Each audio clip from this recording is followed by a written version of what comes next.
কৌশি, আরে এই কৌশি, আরে দরজাটা খোল। কুম্ভকর্ণ কোথাকার, কতক্ষণ বাইরে দাঁড়িয়ে থাকবো? একেবারে বজ্রপাতের মতো দুমদাম করে কয়েকটা শব্দ হতেই ঘুমটা হট করে ভেঙে গেল। ধর্মর করে উঠে বসলাম, কিন্তু আশ্চর্য, গলাটা তো বড্ড চেনা চেনা ঠেকছে। খালি গায়ে বিছানা থেকে উঠে গিয়ে দরজাটা খুলে দেখি, ওরে বাবা, এ তো বিরাট ব্যাপার।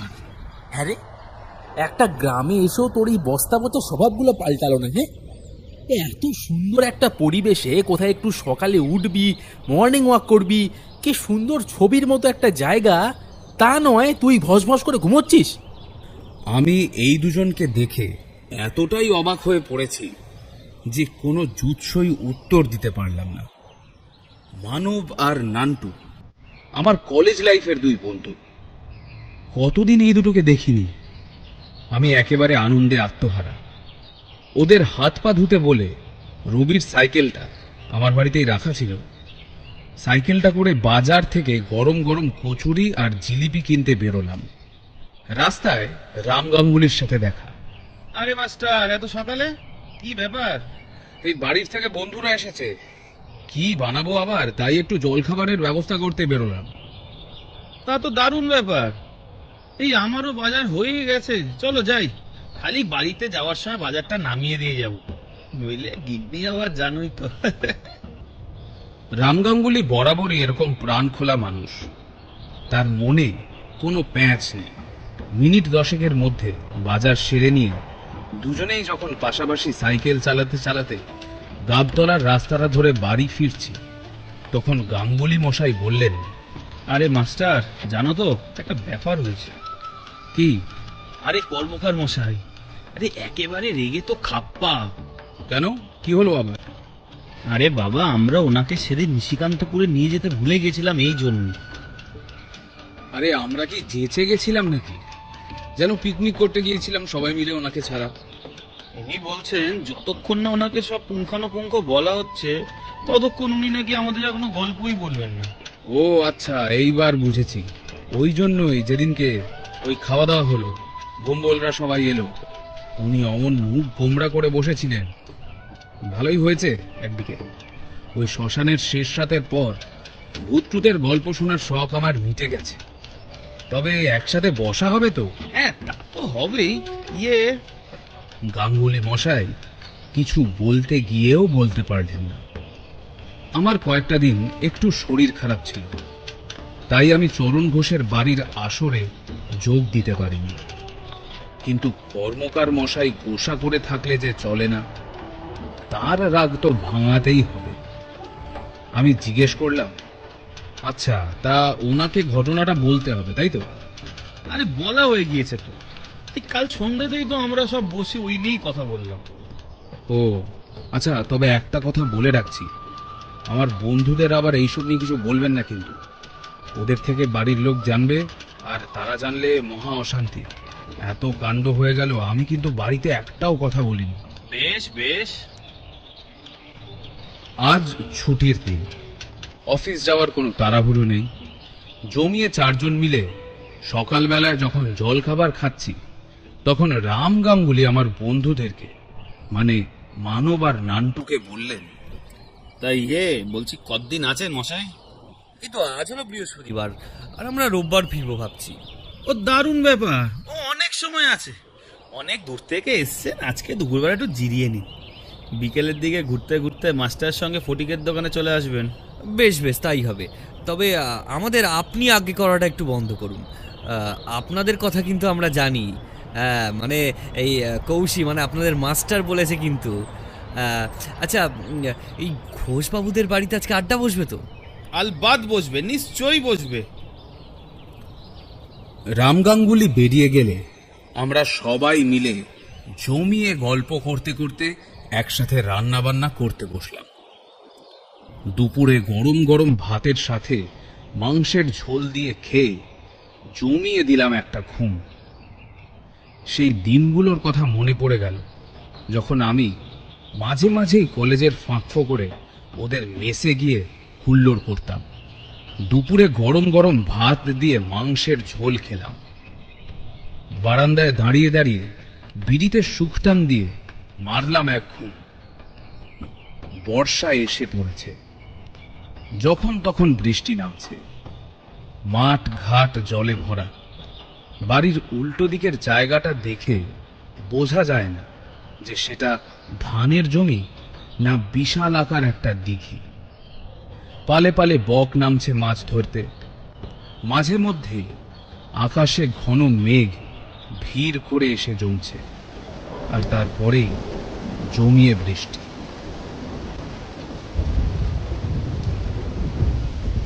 এখনো চরণ ঘোষের ঘরের জানালার বাইরে জমিয়ে বৃষ্টি পড়ছে।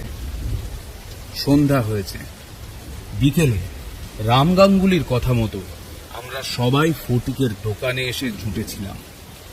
তারপর চপ, সিঙ্গারা, জিলিপি কিনে নিয়ে এসে বসেছি ঘোষেদের বাড়িতে। আজ আড্ডায় সকলে উপস্থিত, একেবারে বাজার গরম। আমার বন্ধুদের সাথে সকলে প্রাথমিক পরিচয় পর্ব সারার পর বসে চা খাচ্ছি। সাধারণ সৌজন্য বিনিময় চলছে। চরণ ঘোষ ধপ করে কনকনাথ কর্মকার মশাইকে বললেন, কি হে কর্মকার, তোমার মাথাখানা ঠান্ডা হলো? বোঝো ঠেলা। ভেবেছিলাম আজ আর এই প্রসঙ্গটা তুলব না। ব্যাপারটা থিতিয়ে গেলে আস্তে আস্তে ওনার মাথা ঠান্ডা হয়ে যাবে। এদিকে দেখো ঘোষ মশাইয়ের কাণ্ড, দিল একেবারে কেস খাইয়ে। কর্মকার মশাই কটমট করে তাকালেন ওনার দিকে, আর উনি আবার বললেন, কি হে, তোমার মাথা ঠান্ডা হয়নি এখনো দেখছি? অমন রামগরুরের ছানার মতো মুখ করে বসে আছো যে, তোমাকেও কি এবার থেকে একটা ডাক নাম দিতে হবে নাকি? এই ধরো খিটখিটে কর্মকার। হ্যাঁ, এই আরে আহা আহা, চটছেন কেন? আরে সবটাই তো শুনেছেন। এদিকে আমার তখন প্যানিক হচ্ছে। এই করতে করতে নিশিকান্তপুরের কথাটা যেন না ওঠে, আমার বন্ধুরা সব জেনে যাবে। হ্যাঁ, কিন্তু ভাই বলে না, কপালের নাম গোপাল। কানে যখন টান পড়েছে, মাথা না এসে পারে। কর্মকার মশাই উত্তেজিত হয়ে একেবারে হাঁটে হাড়ি ভেঙে বললেন, আমাদের মাস্টারের এত বড় বিপদ হয়ে গেল, একেবারে প্রাণ নিয়ে টানাটানি, আর আমাকে একবারও বললেন না। ব্যাস, মানব আর নান্টু হাঁ করে আমার দিকে তাকালো। মানব বলল, কি ব্যাপার ভাই, কেসটা কি? আমি একটা দীর্ঘ নিঃশ্বাস ফেলে বললাম, হ্যাঁ, সে অনেক ব্যাপার, তোদের রাত্রে বলবো। এই না না, এখন বল না প্লিজ। না, এখন ওই নিয়ে আর কথা বলতে ইচ্ছা করছে না। আমাদের সবারই অনেক ধকল গেছে। হ্যাঁ, ও কথা এখন থাক। হ্যাঁ, কয়েকদিন ভূতের গল্প টল্প একটু বন্ধ থাকে, তাই না? আরো তো কত কিছু। আরে আরে না না, অনেক তো আড্ডা মেরেছি, কিন্তু এইরকম পরিবেশ, এইরকম মানুষজনদের সাথে বসে এমন জমজমাট আড্ডা, তাও আবার ভূত টুত নিয়ে, এইরকম আইডি কখনো দেখি। আমি কথা শেষ করার আগেই মানব একেবারে হাঁ হাঁ করে উঠল। নান্টু সঙ্গে সঙ্গে আমার দিকে তাকিয়ে বলল, আরে তুই কি ভাবলি খালি তোর সাথে দেখা করতে আমরা এত দূর ঠেঙিয়ে ঠেঙিয়ে এসেছি? আমরা এসেছি এনাদের সাথে বসে জমিয়ে গল্প করার জন্য। হ্যাঁ, বুঝলেন গাঙ্গুলি মশাই? হ্যাঁ ঠিক ঠিক, কিন্তু কথা হচ্ছে আজ তো কনকনাথ বাবু মৌনব্রত নিয়েছে। গাঙ্গুলি মশাইকে সময় না দিয়ে মানব একেবারে সদর্পে ঝাঁপিয়ে ডুবুডুবু তরির হাল ধরত। আরে আরে, নো চিন্তা, আমি কি খালি শুনতে এসেছি নাকি? আপনাদের যদি অনুমতি থাকে তাহলে তাহলে আমি একটা ব্যাপার বলি। সবাই চুপ করে রইল। বাইরে বৃষ্টি পড়ছে, অল্প অল্প ঠান্ডা লাগছে। বেশ জমিয়ে বসেছি একটা ভূতের গল্পের জন্য। যে সবার মনটায় খুঁজখুঁজ করছে বেশ বুঝতে পারছি। চরণ ঘোষ বললেন, হ্যাঁ, তাই হোক তাই হোক। হ্যাঁ মানব, আপনি আমাদের গল্পটা একটু বলুন তো। তা বলছি, তবে তবে এটা কিন্তু গল্প নয়, আমি আর এই নান্টু একই গ্রামের ছেলে, কলেজের থেকে কলকাতাতেই আছি। তবে তবে আমাদের গ্রাম এতটা প্রত্যন্ত অঞ্চলের গ্রাম নয়, আর এখন তো প্রায় পুরোদস্তুর মফস্বল হয়ে উঠেছে। জায়গাটার বর্ণটা সেরকম আলাদা করে দিচ্ছি না, শুরুতে মানে শুনতে শুনতে বুঝতে পারবেন আর কি, বুঝলেন তো? তাহলে শুরু করা যাক। দাঁড়ান দাঁড়ান, এক চুমুক চা খেয়ে নিই, হ্যাঁ? চায়ে একটা চুমুক দিল মানব। ইতিমধ্যে সবাই ওর দিকে তাকিয়ে অধীর আগ্রহে বসে আছে। গল্প শুরু হলো। আমাদের এলাকায় অনেক রকম গল্প গুজব শোনা যায় এই ভূত প্রেত নিয়ে। আমরাও বড় হতে হতে সেসব শুনেছি অনেক কিছু, তবে সেরকম কিছুই দেখিনি আর কি। সেবার আমাদের এক বন্ধু আমাদের গ্রামে ঘুরতে এসেছিল। ও আসার পর এমন সব অদ্ভুত কাণ্ড শুরু হলো, বললে বললে আপনারা বিশ্বাস করবেন না। ভূত প্রেতের গল্প করতে গিয়ে অনেক অনেক অঘটন হয়ে গিয়েছিল সেবার। যাই হোক, মানে মানে আমি গুছিয়ে শুরু থেকেই বলছি তাহলে। কয়েক বছর আগের এক ভোরবেলা আমরা তখন সব দল বেঁধে স্টেশনে যাচ্ছি। অতিথি আসছে তো তাকে আনতে আর কি। 5:30টার প্রথম লোকালে সে আসছে, শহুরে বাবু, বাপির বিস্তুত ভাই লালটু। বাপির থেকে ওই বছর দুয়েকের ছোট। আমাদের পাড়া থেকে স্টেশন হাঁটা পথে প্রায় ওই মিনিট 10 হবে। সকাল সকাল উঠে আমরা কজন পাড়ার আমতলায় একজোট হয়েছি। তো আমি, বাপি, তপন, বিজন, মানু আর বাপ্পা সবাই জমা হয়েছি আর কি। তো আম গাছটায় তখন ভর্তি আম, এখনো কাঁচাই রয়েছে। মালিক হচ্ছে যে যখন গাছতলায় থাকে সে। এবার এবার ঢিল ছুঁড়ে 5টা আমও পাড়া হলো। বিকেলে বাড়িতে গিয়ে জমিয়ে কাসুন্দি, কাঁচা লঙ্কা, ধনেপাতা, নুন আর সামান্য চিনি দিয়ে মেখে মাঠে বসে খাওয়া হবে। তো এইরকম ভাবনা চিন্তা করা হলো আর কি। আর পাশেই একটা বিশাল দিঘি ছিল। টলটলে জলে মাঝে মধ্যেই বড় মাছ ঘাই দিচ্ছে, আর ওই দিঘির জলে কটা পানকৌড়ি ডুব সাঁতার দিয়ে মাছ ধরতে ব্যস্ত। 3টে সাদা বক ডানা মেলে দিঘির উপর এক চক্কর দিয়ে পাড়ে এসে বসলো। জলের উপরে নেমে আসা লাল ফুলে ভরা কৃষ্ণচূড়া যে ঘাসটা রয়েছে, তার ডালটায় দেখলাম যে 2টো সাদা বুক নীল মাছরাঙা বসে ঠোঁট সানাচ্ছে মাছ ধরবে বলে। স্টেশনে আসার পথে ফুটবল খেলার মাঠটা দিয়ে এলে শর্টকাট হয়। মাঠের ঘাস ওস পড়ে একদম ভিজে রয়েছে। তো সবাই আমরা কি করলাম যে চটি খুলে হাতে নিয়ে হেঁটেই পার হলাম। তারপর লাইনের ধারের ওই বাজারটা পড়ে, তো সেটা পেরোলে তবেই প্ল্যাটফর্ম। আর ওই ট্রেন কি আর সময় মতো আসবে নাকি এই গ্রামে গঞ্জে? এই ভেবে আমরা ওই বাজারে নিমাইদার দোকানে চা বিস্কুট খেতে লেগেছি। কিন্তু কিন্তু এর মধ্যেই দেখলাম ওই ট্রেনটা এসে গেল। প্ল্যাটফর্মে আমাদেরকে আর উঠতে হলো না। বাপি খানিক এগিয়ে গিয়ে ওকে নিয়ে এলো আর কি। সবার সাথে পরিচয় সেরে দল বেঁধে আমরা পাড়ায় ফিরলাম। কথা হয়ে রইল যে বিকেলে ওই ফুটবল মাঠে এসে খেলা হবে, দেখা হবে আর জমিয়ে গল্প করা হবে। তো 5টা নাগাদ সবাই মাঠে গিয়ে জড়ো হলাম। গত বছরের ঝড়ে মাটিতে শুয়ে পড়া যে শিমুল গাছটা রয়েছে তার পাশে বসলাম কি। বিজন আর তপন হেলে পড়া গুড়িটাতে বসে পা দোলাতে লাগলো নিজেদের মনে। বাপি লালটুকে সাথে এনেছে, আর এনেছে বাঁটুলের সিঙ্গারা। সবাই মিলে খেলা দেখছি আর নানা রকম গল্প হচ্ছে আর কি। ওই মাঠের পশ্চিম দিকটা রয়েছে রেলপাড়ের ঝিল, এখন কচুরিপানা ভরা।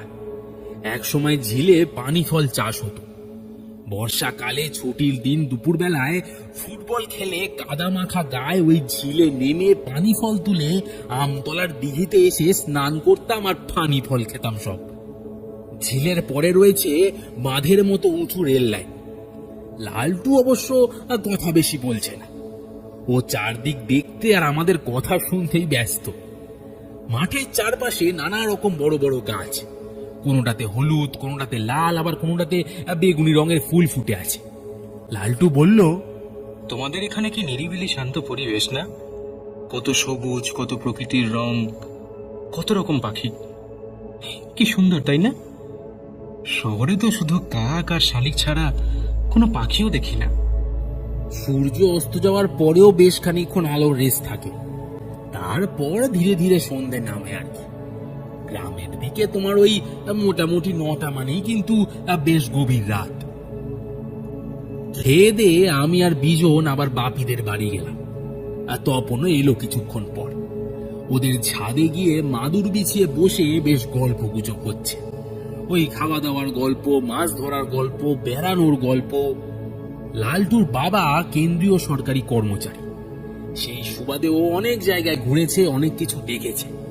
আমি বললাম, এই শোনো তবে, এত কিছু তো দেখেছো বলছো, একটা কথা বলো দেখি, দিনের বেলায় ভূত দেখেছো কেউ? আমি কিন্তু দেখেছি।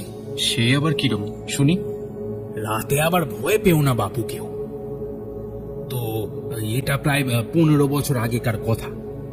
বাড়ির সবাই মিলে কোথাও একটা গিয়ে দিন দুয়ে কাটিয়ে এলে বেশ ভালো হয় এরকম মনে হচ্ছে, আর সবার একটু মনটাও ভালো হবে।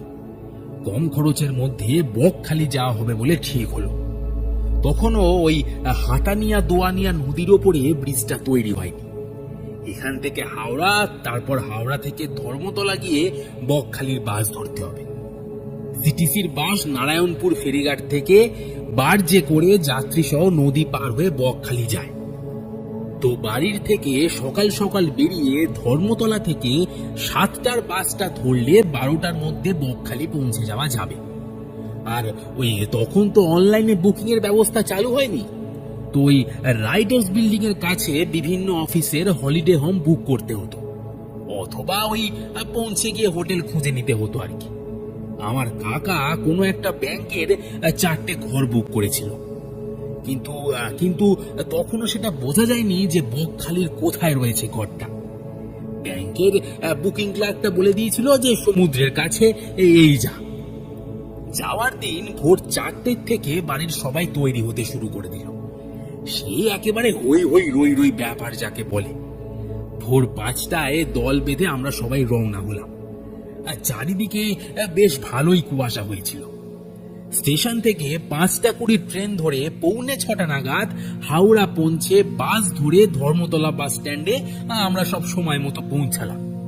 পৌঁছেই কাউন্টার থেকে বকখালির বাসের টিকিট কাটা হলো। তারপর সেখানেই বড়রা চা বিস্কুট খেলো, আর আমাদের জুটলো কচুরি আর আলুর দম। কাটায় কাটায় ঠিক 7টা আর বাসখানা ছেড়ে দিল। ছোটরা সবাই জানলার ধারে বসে দেখতে দেখতে চলেছি চারপাশ।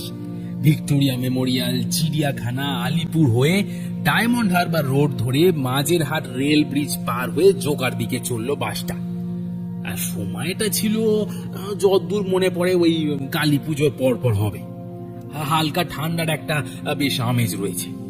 রাস্তাঘাটে তখনও তেমন গাড়ি ঘোড়া নেই, আর এখনকার মতো টোটোর দৌড়াত তো তখন ছিল না। বাস একেবারে হু হু করে চলছে। বেহালা, বরিশা, ঠাকুরনগর, জোকা, পৈলান সব পার হয়ে প্রথম দাঁড়ালো পঞ্চৌকি বলে এক জায়গায়, একটা ধাবার সামনে। সেখানে অন্যান্য যাত্রীদের অনেকে নেমে সকালের খাবার খেলো। আমাদের মধ্যে কয়েকজন নেমে আবার চা খেলো, কেউ আবার টয়লেটও গেল। দেখলাম ড্রাইভার কন্ডাক্টরও রুটি তরকারি খেয়ে সবাইকে তাড়াতাড়ি করতে বলে প্রায় আধ ঘন্টা বাদে আবার বাসখানা ছাড়লো। এখন আর শহর নেই, একেবারে গ্রামগঞ্জের ভেতর দিয়ে বাসটা যাচ্ছে। এদিকে কুয়াশা তখনও বেশ রয়েছে, দূরের কিছুই পরিষ্কার দেখা যাচ্ছে না, সব ধোঁয়াশা একেবারে। আর রোদটাও তেমন জোরদার হয়নি। কাছে দূরে কিছু গ্রাম, বাস স্টপগুলোর কাছে কয়েকটা গুমটির দোকান। চারিদিকে বেশিরভাগ সবুজ ধানের ক্ষেত একেবারে। এছাড়াও বেশ কিছু জায়গায় শীতের ফসল যেমন ফুলকপি, বাঁধাকপি, মূলোর চাষ হয়েছে। এই সব দেখতে দেখতে কখন যেন ঘুমিয়ে পড়েছিলাম। আসলে অনেক ভোরবেলা উঠেছিলাম তো তখন। তারপর কতক্ষণ ঘুমিয়েছি ঠিক জানি না। ঘুম ভাঙলো হুড়মুড়িয়ে সামনের সিটে বেশ জোরে কপালটা ঠুকে যাওয়াতে। বাসে দেখলাম খুব চেঁচামেচি লেগেছে। সবাই একেবারে ড্রাইভারটাকে যা তা বলছে, অনেকে গালাগালিও করছিল। হঠাৎ দেখি আমার চোখ ভিজে কি একটা নামছে নাক দিয়ে। হাত বুলিয়ে দেখলাম যে রক্ত পড়ছে। আমি আমি ভয়ে চিৎকার করে উঠলাম। পাশে পিস্তুত দাদা দাঁড়িয়ে বাসের পিছন দিকে কার কি হয়েছিল দেখছিল। চিৎকার শুনে তাড়াতাড়ি করে আমাকে বাস থেকে নামিয়ে রাস্তার পাশেই একটা গাছ তলে বসিয়ে দিয়ে জল দিয়ে ধুয়ে একটা রুমাল আমার নাকে চেপে ধরলো। জোরে চেপে ধরো, এই বাকিদের কি হলো দেখি। লোকজনের কথাবার্তা শুনে বুঝলাম যে বড় সড়ো একটা অ্যাক্সিডেন্ট হয়েছে। ড্রাইভার আর কন্ডাক্টর বাস ছেড়ে পালিয়েছে। স্থানীয় দুজন রাস্তায় গরু নিয়ে যাচ্ছিল, তারা চাপা পড়ে তখনও বাসের তলায়। গরুগুলো ঘটনার আকস্মিকতায় ভয়ে এদিক ওদিক পালিয়েছে।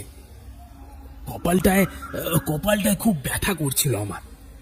তারই মধ্যে একটু ধাতস্থ হয়ে ঘাড় গুলিয়ে দেখলাম যে চারিদিকে একবারে ধু ধু সবুজ মাঠ। অনেকেই আহত হয়েছে, হাত পাও ভেঙেছে কারোর কারোর। যারা সুস্থ আছে তারা রাস্তা দিয়ে যাওয়া গাড়ি থামিয়ে তাদের সাথে কথা বলছে, কিন্তু কিন্তু তারা কেউ কোনো সাহায্য করছে না আমাদের। ঘন্টাখানেক এই সব চলার পর কাছাকাছি গ্রামের অনেক লোকজন আর পুলিশ এলো। যারা আহত তাদেরকে ওই হসপিটালে পাঠানোর ব্যবস্থা করা হলো। পুলিশ বাসটাকে এক পাশে সরিয়ে দিয়ে একটা ছোট লরিতে চাপা পড়া লোক দুটোকে তোলার সময় এক এক করে আমাদের সামনে দিয়ে নিয়ে গেল। মুখ দুটো স্পষ্ট দেখলাম। দুজনেই মাঝ বয়সী, একজন চেক লুঙ্গি, নীল হাফ শার্ট, আর একজন একটু কালচে রঙের ফুল প্যান্ট আর গাঢ় সবুজ রঙের টি শার্ট পরা। যদিও রক্ত ধুলোয় একেবারে মাখামাখি হয়ে গেছে। লুঙ্গি পরা লোকটার বাঁ গালে একটা বড় কালো তিল, দাড়ি গোঁফ কামানো, আর প্যান্ট পরা লোকটার মুখে কাঁচা পাকা খোঁচা খোঁচা দাড়ি, হালকা গোঁফ। বাঁ হাতের পাঞ্জা আঙুল কিছুই নেই। মনে হয় চাপা পড়ে সব থেতলে কেটে গেছে হয়তো। বাড়ির বড়রা পুলিশের সাথে কথা বলল। আমাদের গ্রুপে ওই আমার কপালটাই যা একটু কেটেছে, তো সেখানে পুলিশরা ওই ওষুধ লাগিয়ে ব্যান্ডেজ করে দিয়েছে। কাকির হাতে আর পিসির হাঁটুতে অল্প ব্যথা, বাকি সবাই মোটামুটি সুস্থই ছিল। পুলিশ বলেছে যে কোনো খালি বাস এলে আমাদেরকে তুলে দেবে তাতে, আর সেই বাসে করে আমরা সব বকখালি যাবো আর কি। আমাদের কেউ কেউ বলছিল বাড়ি ফিরে যাওয়ার কথা, কিন্তু বেশিরভাগ ওই বকখালি যাওয়ার কথা বলাতে সেটাই ঠিক মনে করলো। লরিটা লাশ দুটো নিয়ে কলকাতার দিকে চলে গেল। প্রায় ঘন্টাখানেক পার হয়ে গেল, কোনো বাস আর আসে না এদিকে। 11:30 নাগাদ দেখা গেল কলকাতার দিক থেকেই একটা বাস আসছে। তো পুলিশ হাত দেখিয়ে বাসটাকে দাঁড় করালো। আমরা সব হুড়মুড়িয়ে বাসে উঠে পড়লাম। আর কোনো যাত্রী ছিল না বাসটাতে, আর সঙ্গে সঙ্গে বাসটা ছেড়েও দিল। ড্রাইভারের কূপটা পার্টিশন করা, সেখানেই আরো একজন বসে আছে। মনে হয় কন্ডাক্টর হবে। বাস চলছে, কিন্তু খুব একটা জোরে চলছিল না। আর বাসটা কোনো হর্নও দিচ্ছে না, কিন্তু কিসে যেন একটা কিচকিচ করে আওয়াজ হচ্ছে। বাসটা কোথাও দাঁড়াচ্ছিল না, কেউ হাত দেখালেও দাঁড়াচ্ছে না, অথচ ভেতরে বাকি সব সিটই খালি রয়েছে। বাড়ির সবার কথাবার্তাতে একটা টেনশন কাজ করছে।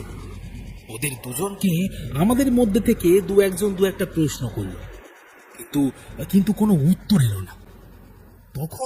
তখন ওই দুটো হবে একটা ফাঁকা জায়গায় বাসটা দাঁড়ালো।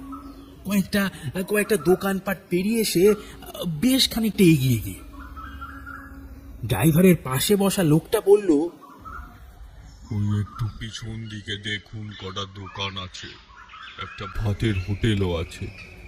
দুপুরের খাওয়াটা সেরে নিন, বকখালি পৌঁছাতে সন্ধ্যা হয়ে যাবে।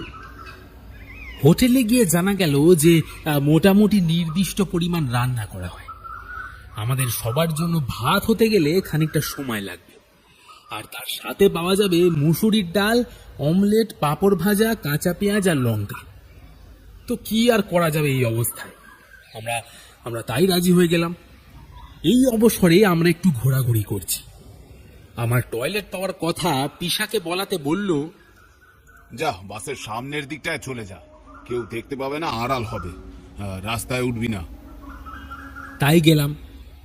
টয়লেট শেষে প্যান্টের চেন আটকাতে আটকাতে বাসের ড্রাইভারের সিটের দিকে চোখটা পড়তেই আমার আমার সারাটা শরীর ঠান্ডা হয়ে গেল।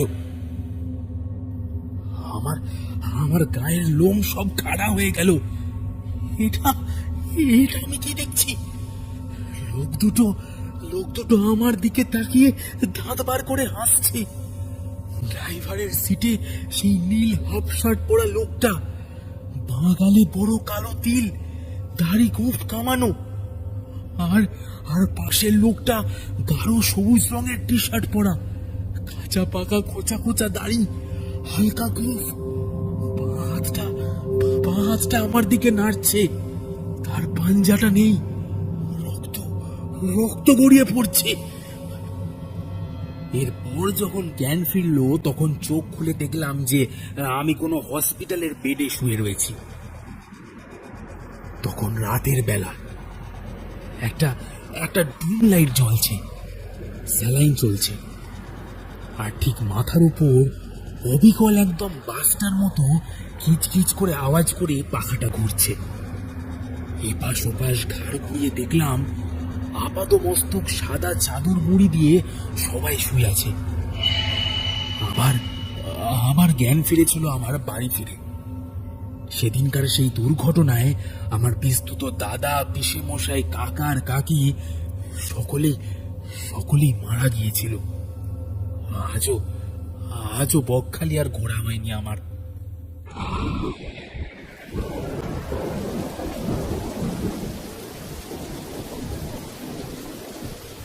বাইরে এখনো বৃষ্টি পড়ছে, সবাই গল্প শুনে চুপ, কিন্তু আমি হতবাক হয়ে একটা প্রশ্ন না করে পারলাম না। তার মানে এটা তোর জীবনের ঘটনা? হ্যাঁ, আমার জীবনেরই ঘটনা। এই নান্টু, তুই জানতিস এসব? হ্যাঁ, কেন জানবো না? লালটু যখন এসেছে আমিও তো ছিলাম। তা আমাকে তো একবারও বলিসনি। হ্যাঁ, ওটাই বাকি আছে, তোকে বলে তারপর গালাগাল খেতাম আর কি। হ্যাঁ, এই যে আপনাদের মাস্টারকে যে দেখছেন এত ভূত প্রেতের আড্ডায় বসে জমে গেছে, এই একটা সময় ছিল যখন ওর সামনে ওনাদের নাম নিলে একেবারে 14 গোষ্ঠী সমেত উদ্ধার করে দিত একেবারে। সকলে হো হো করে হেসে উঠল। রাম গাঙ্গুলি বললেন, হ্যাঁ, আসলে শহরের লোক তো। এই জানতাম আপনি এটা বলবেন। বাইরে বৃষ্টিটা সেই একইভাবে পড়ে যাচ্ছে। আমি মানব আর নান্টুর সাথে বারান্দায় বেরিয়ে গেলাম। অন্ধকারে বৃষ্টির একটানা শব্দে মনটাকে আচ্ছন্ন করে দেওয়া একটা অদ্ভুত ক্ষমতা রয়েছে। মানব বলল, না, সত্যি ভাগ্য করে পোস্টিং পেয়েছিস ভাই তুই একখানা। এই লোকগুলোর মধ্যে একটা ব্যাপার আছে, এই যাই বল, মনে হচ্ছে যেন কতদিনের চেনা। আমারও এসে ঠিক এমনটাই মনে হয়েছিল। হ্যাঁ, নে সিগারেটগুলো ফেল, ভেতরে যাই।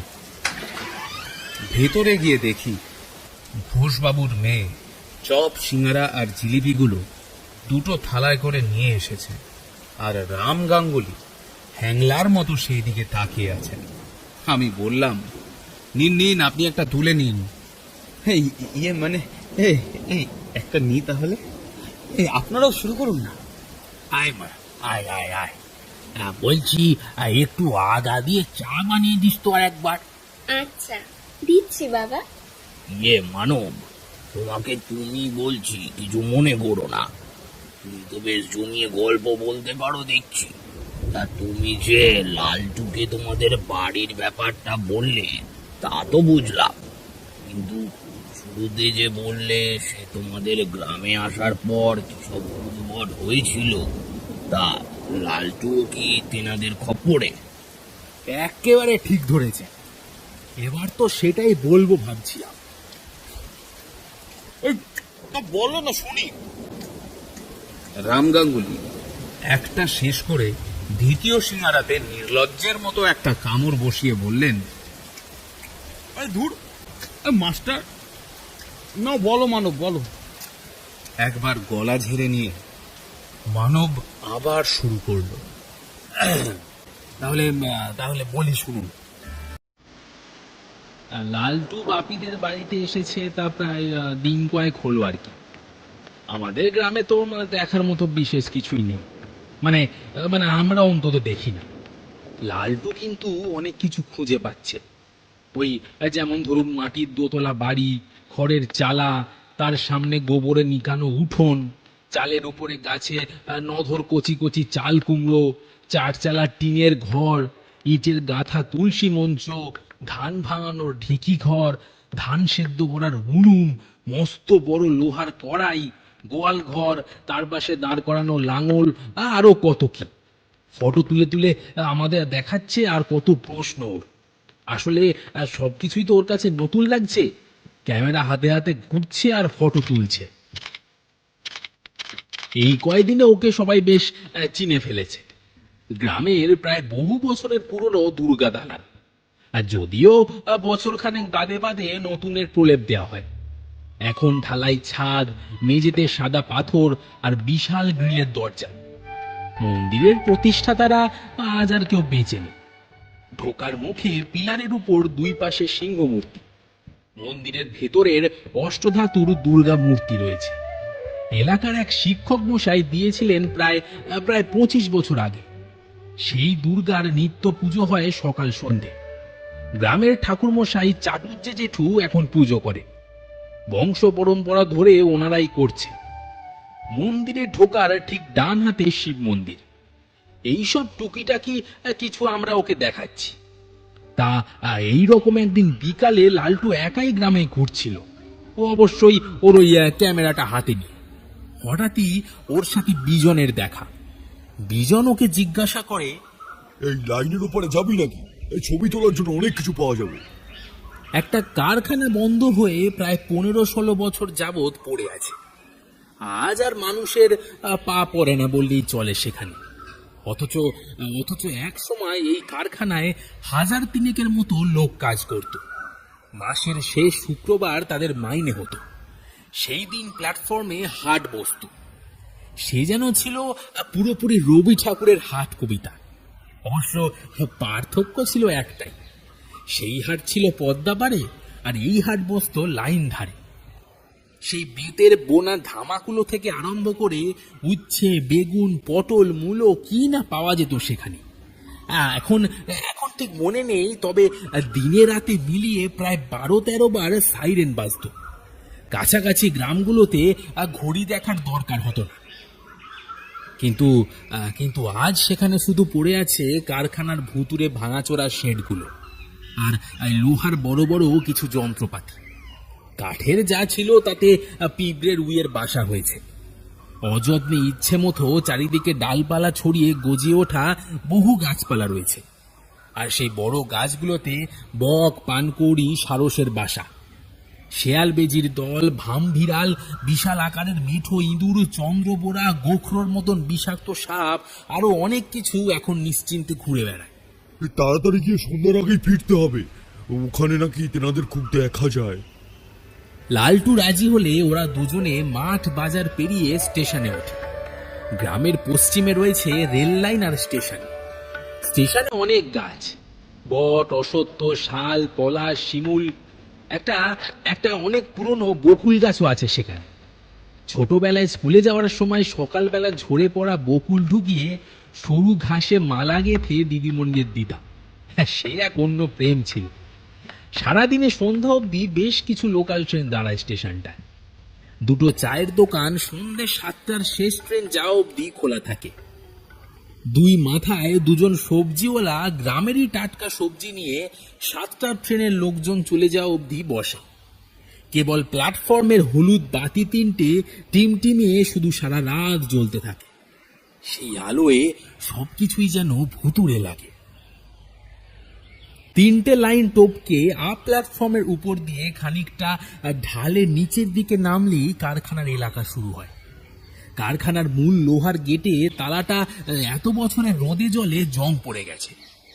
লালটু এগিয়ে গিয়ে দুটো পাল্লার ফাঁক দিয়ে উঁকি মেরে দেখে চলে এলাম। কিছু একটা বলতে গিয়েও বলল না, কিন্তু ওর চোখে মুখে একটা কিরকম ভয়ের ছাপ। আচ্ছা, এরপর কি আর যাওয়া যাবে না? বিজন ওকে লাইন বরাবর আরো খানিকটা দক্ষিণে নিয়ে গেল। সেদিকে আরো একটা বড় দরজা আছে, সেটাও বন্ধ থাকে, কিন্তু তার পাশে একটা ছোট দরজা দিয়ে ভিতরে ঢোকা যায়। সেই অবধি রাস্তা বাঁধানো, দুপাশে বড় বড় রাধাচূড়া, কৃষ্ণচূড়া, শিমুল, শাল, দেবদারু গাছ। বহু বছর ধরে কোনো রকম পরিচর্যা না হওয়ায় লতানে জংলি গাছেরা এমন ভাবে কারখানার বিশাল উঁচু পাঁচিলটাকে ঠেকেছে, আর দেখলে মনে হবে বহু শতাব্দী পুরনো কোনো বনের ভিতর দিয়ে চলেছি। গাছের নিচে শুকনো পাতা, ফুল সব পড়ে রয়েছে। দুজনে পাশাপাশি হেঁটে চলেছে, কিন্তু খুব ধীর লয়। লালটু ছবির পর ছবি তুলে চলেছে চারদিকে। লালটু ছিল নতুন, আর বিজন এখানে অনেকদিন বাদে গিয়েছে। গাটা একটু ছমছম করছে বটে, কিন্তু আনমনে নানা রকম পাখির ডাক শুনতে শুনতে একটা বড় দিঘির শেষ পর্যন্ত চলে গেছে ওরা। সেটা স্টেশন থেকে প্রায় মাইল একটু বটে। সূর্য যে কখন এর ফাঁকে অস্তা চলে গেছে তার ওরা খেয়াল করেনি।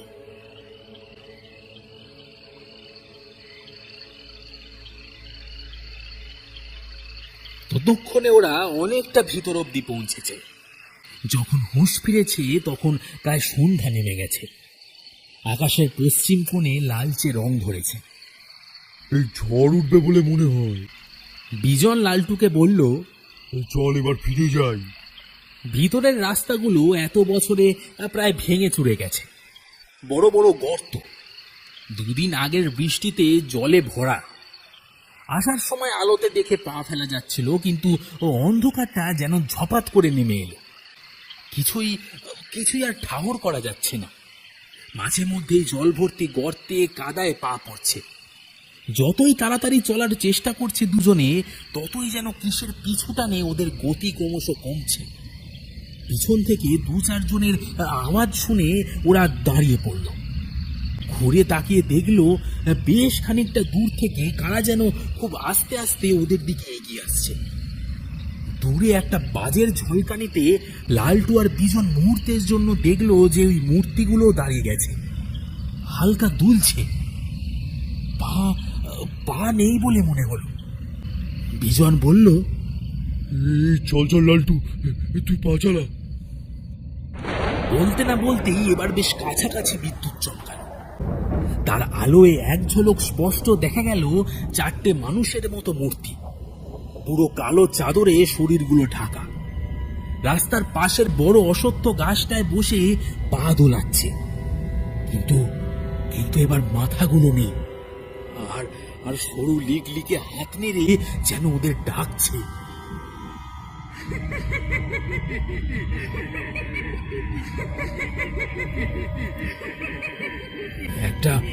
একটা খিলখিলিয়ে হাসি ওদের চারপাশে ঘুরতে ঘুরতে দিঘির দিকে মিলিয়ে গেল, কিন্তু কাউকে দেখা গেল না। দমকে একটা হাওয়া এসে মুহূর্তের জন্য দুই একটা গাছের ডাল ভেঙে থেমে গেল। দু একদিনের মধ্যেই আমাবস্যা, ঘুটঘুটে অন্ধকার। চারিদিক হঠাৎ ভীষণ নিস্তব্ধ হয়ে গেছে। ঝিঝি পোকার ডাকও বন্ধ। দিঘির পাড়ে একটা কুকুর কেঁদে উঠল। আজকে আর বাড়ি ফিরতে হবে না বিজনদা, আজকে আমরা শেষ। শেষ চেষ্টা তো করে দেখি, মর তো। কয়েক পা গিয়েই দুজনে গর্তে পড়ে কাদায় একেবারে মাখামাখি। হাতড়াহাতড়ি করে কোনো রকমে উঠে দাঁড়িয়ে আবার দৌড়। দিঘির উত্তর পূর্ব কোণে চার মাথার মোড়ে এসে দাঁড়িয়ে ওরা হাঁপাতে লাগলো। লালটু চোখটা জামা দিয়ে মুছে দেখলো ডান দিকের বাঁধানো জায়গার কোনটায় কারা যেন গোল হয়ে কালো চাদর মুড়ি দিয়ে বসে আছে। আর কয়েক জোড়া চোখ বাঁ পাশের ঝোপে জল করছে। মাথার উপর একটা প্যাঁচা চি করে ডাকতে ডাকতে উড়ে গেল। বিজনের পায়ের কাছে ভারী কি যেন একটা ঠেকলো। সেটা ওই দিকে ছুঁড়ে মারবে বলে তুলতেই বেশ বোধ হলো যে ওটা লাঠি নয়, লোমশ মাংস হলো একটা কিছু। হাতে যখন তুলেই ফেলেছে সেটা বাঁ পাশের জঙ্গলের দিকে ছুঁড়ে মারলো বিজন, কিন্তু সেটাও সেই হাসির মতো দিঘির দিকে মিলিয়ে গেল। আর জল জল করা চোখগুলো তখন ওদের দিকে তেড়ে আসতে লাগলো খ্যাক খ্যাক করে। বাঁচার তাগিদে লালটু আর বিজন গোল হয়ে বসে থাকা লোকগুলোর দিকেই দৌড় দিল। কয়েকটা শিয়াল ঝোপের ভিতর থেকে ডেকে উঠল। এ কি গরমকালে এরা চাদর মুড়ি দিয়ে কেন? চাদরের ভিতর থেকে কেউ একজন মেয়েলি গলায় বলল, বসো গো, খিচুড়ি আর মাছ খেয়ে নাও, তারপর আমরা তোমাদের পৌঁছে দিয়ে আসবো। ওই উঁচুটায় বসো। ধপাস করে সেখানটাতেই বসলো লালটু আর বিজন। ঘামে সারা শরীর একেবারে ভিজে যাচ্ছে। হাঁটুতে কনুই রেখে হাতে মুখ গুজে চুপচাপ বসে। কারোর মুখে কোনো কথা নেই, শুধু জোরে জোরে নিঃশ্বাস পড়ার আওয়াজ। কতক্ষণ কেটেছে এইভাবে খেয়াল নেই। সম্বিত ফিরল ঠিক মাথার উপর বড় গাছটায় একটা গম্ভীর ডাক শুনে। লালটু বিজনকে চাপড়ে ধরল। অভিযান দা, ওটা কিসের ডাক? নিশি নাকি? আরে না রে, ওটা ডালে বসা কালো হুতুম পেঁচার ডাক। দুজনেই চোখ ঘুরিয়ে দেখলো ওই লোকগুলো আর নেই। 3টে ইটের ওপর কড়াইটা বসানো আছে, কিন্তু নিচে আগুন জ্বালানোর কোনো চিহ্নই নেই। পচা মাংসের গন্ধ বেরোচ্ছে। একটু ঝুঁকে বুঝলো কড়াইটার থেকেই গন্ধটা আসছে। আশেপাশে ছড়িয়ে ছিটিয়ে পড়ে রয়েছে কিছু আধ খাওয়া টাটকা মাছের টুকরো। দু একটা তখনও নড়ছে। এরপরেই ঝড় শুরু হয়ে গেল। বেশ কিছু পাখি ডাকতে ডাকতে ডানা ঝটপটিয়ে এদিক ওদিক উড়ে গেল। কাকের দলও কা কা করে অন্ধকারেই উঠতে লাগলো। আমরা তাহলে বেঁচে আছি, কি বলো অভিযান দা? নে নে, এবার জোরে পা চালা, বৃষ্টি আসার আগে যতটা পারি এগিয়ে যাই। ছোট দরজার কাছাকাছি আসতেই বৃষ্টিও শুরু হয়ে গেল। একই কাদা জলে এতক্ষণ ভিজে এবার রীতিমতো ঠান্ডা লাগছে। বাঁদিক ঘুরে লাইন পারের রাস্তাটায় খানিক এগোতেই ওরা দেখলো একটা বড় গাছ ঝরে পড়ে গিয়ে রাস্তাটা একেবারে আটকে গেছে।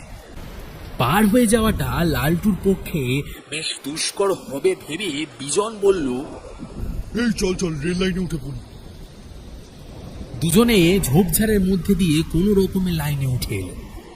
কাক ভেজা হয়ে প্ল্যাটফর্মের শেডের তলায় একটা সিটে এসে জামা খুলে বসল। ইতিমধ্যে বৃষ্টির দাপট বেশ বেড়ে গেছে।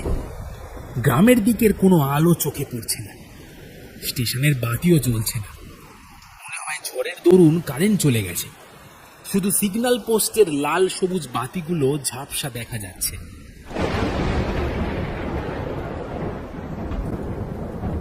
চোখে মুখে জলের ঝাপটায় ওদের জ্ঞান ফিরলে ওরা দেখলো যে আমি, তপন, মানু, বাপ্পা আরো 6-7 জন ওদের ঘিরে দাঁড়িয়ে রয়েছে। লালটু নিচে বসে আছে, তখনও পুরোপুরি সজাগ হয়নি। তপন বলল, তোদের এই অবস্থা কেন? এখানে এলি কিভাবে? আমরা তো গ্রামে খবর পেলাম বিকালের দিকে কয়েকজন তোদের দুজনকে এদিকে আসতে দেখেছে, তাই খুঁজতে খুঁজতে এসে তোদের এই অবস্থা পেলাম। সে অনেক ঘটনা, শেষ পর্যন্ত প্রাণ নিয়ে প্ল্যাটফর্মে এখানে বসে আছি। লাস্ট লোকালটাও চলে যাওয়ার পর বৃষ্টির দাপট বেড়ে গেল। হঠাৎ দেখি টাউন লাইন ধরে কালো ছাতা মাথায় দিয়ে 15-16 জন লোক এগিয়ে আসছে। কিন্তু এরই মধ্যে একটা এক্সপ্রেস ট্রেন ওই লাইন দিয়ে এসে সব কটাকে চাপা দিয়ে চলে গেল। সে কি ভীষণ আর্তনাদ! আমরা দুজনও চিৎকার করে উঠলাম। আর এই তো জ্ঞান ফিরল। আমি বললাম, বলিস কি রে, সে তো বছর 20-22 আগের কথা। আপনাদেরকে বলি, বছর 20 আগে এইরকমই এক ঝড় বাদলের সন্ধ্যায় শেষ লোকালটা মিস করে পাশের গ্রামের কিছু লোক কারখানার রাতের শিফটে ডিউটি করতে আসছিল লাইন ধরে। একটা এক্সপ্রেস ট্রেনের ড্রাইভার বৃষ্টিতে কিছুই দেখতে পায়নি, হর্নও দেয়নি। আর ওই লোকগুলো ঝড় বৃষ্টির আওয়াজে ট্রেনের শব্দটাই শুনতে পায়নি। পরদিন সকালে এসে সবাই দেখেছিল যে লাইন জুড়ে ছড়িয়ে ছিটিয়ে রয়েছে দেহগুলো। কার মাথা, কার হাত, কার শরীর কিছুই বোঝা যাচ্ছিল না। শেষে নদীর পাড়ের শ্মশানে গণদাহ করার ব্যবস্থা করা হয়। লালটু জ্ঞান ফিরলে বলল, জল, একটু জল, আমার খুব পিপাসা পেয়েছে। আমি বাড়ি যাব। গ্রামে ফিরে সবাই আমাদের ধরাধরি করে মন্দিরে নিয়ে গেল। ঠাকুরের পায়ের ফুল মাথায় ছুঁয়ে চাটুর্যে জেঠু বললেন, মা দুর্গাই তোদের রক্ষা করেছে, তোদের ভক্তি তোদের শক্তি জুগিয়েছে।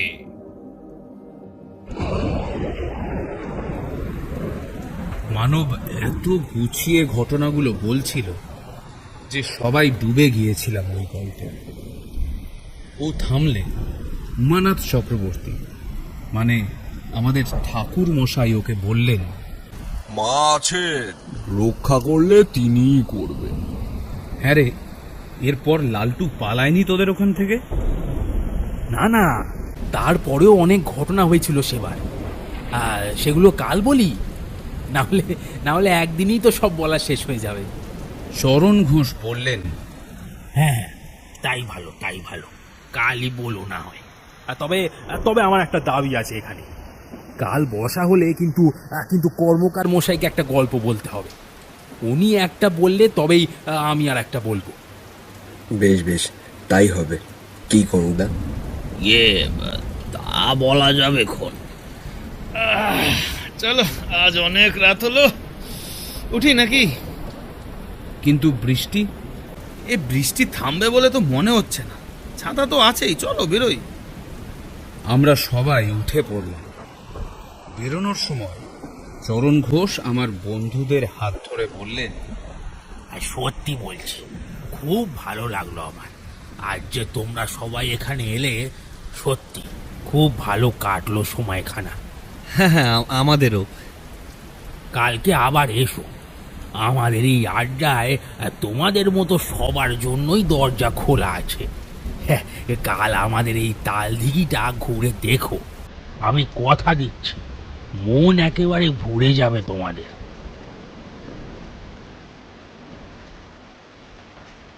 আমরা চারজন মানে আমি, মানব, নান্টু আর ঠাকুর মশাই বাড়ি ফিরছি। চারিদিকে গাঢ় অন্ধকার, রাস্তার আলোগুলো আজ জ্বলছে না। পরিপুষ্ট মৌসুমী বায়ু ঝাঁক ঝাঁক মেঘ নিয়ে এসে ফেলেছে বোধহয় গোটা বাংলার আকাশ জুড়ে। হালকা বৃষ্টি পড়ছে, বেশ ঠান্ডা ঠান্ডা ভাব, আরাম লাগছে।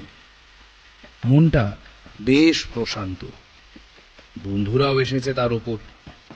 ভেবেছিলাম এই ভূত টুত নিয়ে গল্প গাথা করব না, কিন্তু এই দুটো মক্কেল এসে সব প্ল্যান একেবারে ভণ্ডুল করে দিল। না, কয়েকদিন যা ধকল গেছে, আজ এই বৃষ্টি মাখা রাতে ঘুমটা নিশ্চিন্তে হবে মনে হচ্ছে।